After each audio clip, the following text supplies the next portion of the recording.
নবী হওয়া সত্ত্বেও এমন কোন অপরাধের জন্য হজরত ইউনুস আলাইসাল্লামকে 40 দিন মাছের পেটে থাকতে হলো? নিজের দেশ ত্যাগ করে হজরত ইউনুস আলাইসাল্লাম তার পরিবারকে নিয়ে এক নদীর সামনে দিয়ে হেঁটে যাচ্ছিলেন।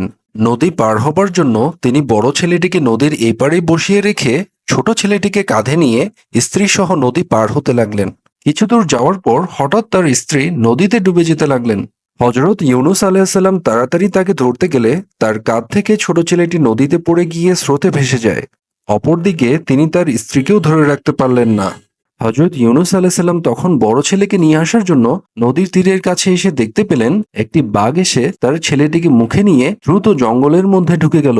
অতঃপর হজরত ইউনুস আলাইসাল্লাম শোকে কাতরে একাকার হয়ে নদী পার হয়ে সামনের দিকে অগ্রসর হতে লাগলেন। পথে চলতে চলতে তিনি এক আরোহী বোঝাই করা জাহাজ দেখতে পেলেন এবং তাড়াতাড়ি সেই জাহাজে উঠে পড়লেন। কিছু দূর যাওয়ার পর জাহাজটি মাঝখানে গিয়ে ঘুরতে আরম্ভ করলো। জাহাজটিতে একজন ধর্মভীরু বুজুর্গ ব্যক্তি ছিলেন।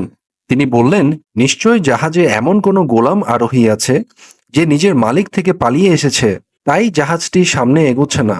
হজরত ইউনুস আলাহিসাল্লাম তখন তার অপরাধের কথা ভাবতে লাগলেন। হজরত ইউনুস আলাহিসাল্লাম তার কওমকে দিনের পর দিন ইসলামের দাওয়াত দিতে গিয়ে যেভাবে অপমান লাঞ্ছনার শিকার হয়েছেন তা আর সহ্য করতে না পেরে আল্লাহর অনুমতি ছাড়াই তিনি তার দেশ তার কওম থেকে পালিয়ে এসেছেন। এই অপরাধের জন্যই হয়তো জাহাজ সামনে এগোচ্ছে না। হজরত ইউনুস আলাহিসাল্লাম তখন সব আরোহীদের বলতে লাগলেন, আমিই সেই পলাতক গোলাম, নিজের মালিকের বিনা অনুমতিতে আমিই পালিয়ে এসেছি। তার কথা শুনে জাহাজের আরোহীরা তাকে পানিতে ফেলে দিলেন। পানিতে ফেলে দেওয়ার সাথে সাথেই এক বিরাট মাছ এসে ইউনুস আলাহিসাল্লামকে গিলে ফেলে। মাছের পেটে অন্ধকারে তিনি 40 দিন আটকে ছিলেন। এই 40 দিন তিনি অনবরত জিকির করলেন এবং আল্লাহর কাছে ক্ষমা চাইতে লাগলেন। অবশেষে 40 দিন পর দয়াময় আল্লাহ তার ডাকে সাড়া দিলেন এবং তাকে বিপদমুক্ত করলেন।